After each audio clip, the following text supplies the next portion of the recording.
Hey everyone, my name is Derek Major and welcome to Classy Garage. On this episode, I'm going to be showing you guys, yes you, how to paint your garage walls. So without further ado, let's get started.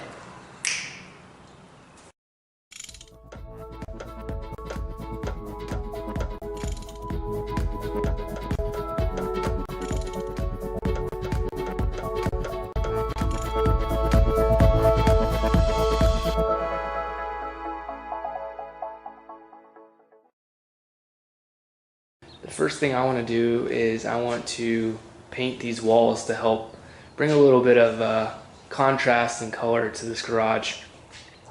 So before we do that, let me show you what I had in mind inside my 3D model that I designed.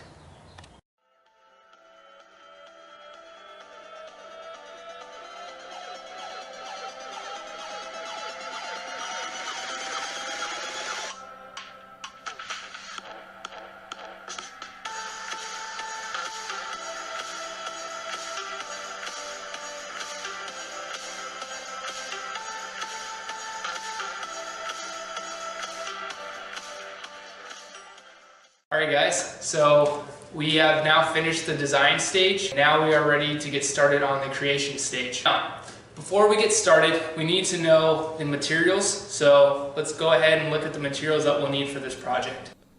Alright guys, so for your materials, for your wall preparation, we're going to start off needing a Husky apron. You'll want a 6-in-1 painter's tool, a hammer and or Phillips screwdriver, a painter's hawk or a metal pizza pan with a ridge. You'll also want sheetrock 45 plus 1 cup of water. Next, you're going to want a painter's filling knife. You'll want a rubber sanding block and attached to it 200 grit sandpaper. You'll want a broom and dustpan. You want 6 blue tarps. And you want 5 rolls of blue masking tape. Now for painting your wall, you're going to want 2 gallons of Behr paint silver shadow, a half a gallon of Behr paint ultra pure white 7050 for doing your baseboards. You're going to want Purdy 3-inch angled paintbrush. You want a paintbrush pail with a hand strap, a paint roller tray, and lastly you're going to want a paint roller cage with an extender. You need to start removing everything in this garage. 2 hours later. First thing you can do before you begin painting your walls is you need to remove all screws. So here's your 6-in-1 painter's tool. You're going to use the back side of this tool and use it on any nail hole or screw holes that were made in the wall. So you're going to push it up tightly into the hole and go in a clockwise rotation to create a void.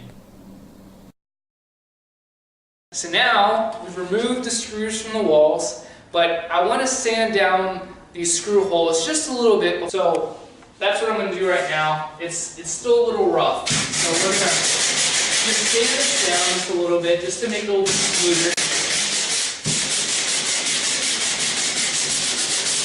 So I'm using sheetrock 45 to help fill in the holes. Make a little mountain. I guess more of a volcano. So you want to put a hole in it. I'm going to add a little bit of water. Just a little bit. Just like that. So as you're mixing this, you want to make it a toothpaste consistency. So it's not too thick but not too liquidy, to the point where you'd be able to flip it over and nothing would drip off. Here's a hole. And here's our painter's filling knife with our sheetrock 45 and water mixture. So go ahead and really push that mixture into the hole and then just scrape off any excess. Officially sanded all of our patches down, and we have our paint, and now we're ready to get started. Okay, so this process is known as cutting, and it's what you want to begin doing before you begin rolling.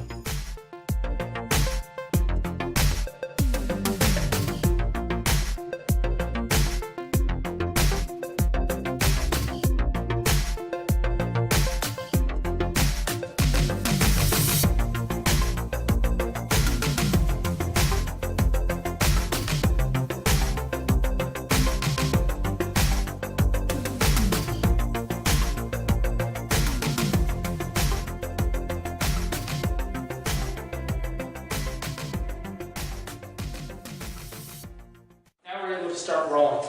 So you have some in here. If we're going up along this right edge where we're starting, this part's called your cage. You don't want it to be on this side where it'll scrape the wall. So now that we're using the roller, we want to try our best to make long vertical strokes with the roller and let the roller do all the work and not our backs.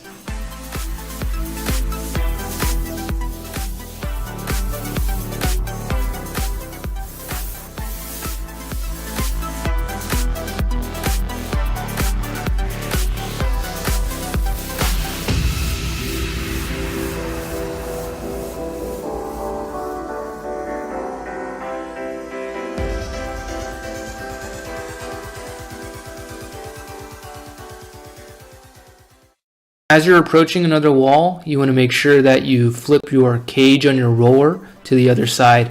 That way your cage is not going to scrape up against the wall.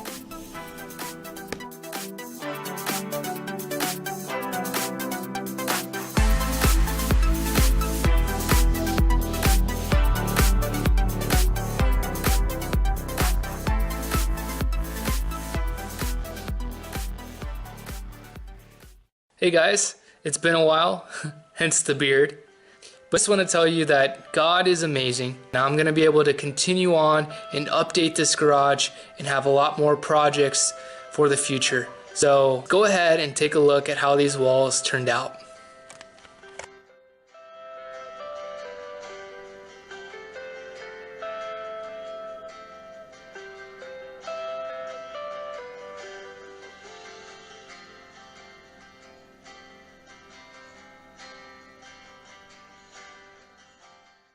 I can't wait to show you guys what I have in store for the next video to updating this garage. Thanks for watching. Now go out there, design, create, and inspire.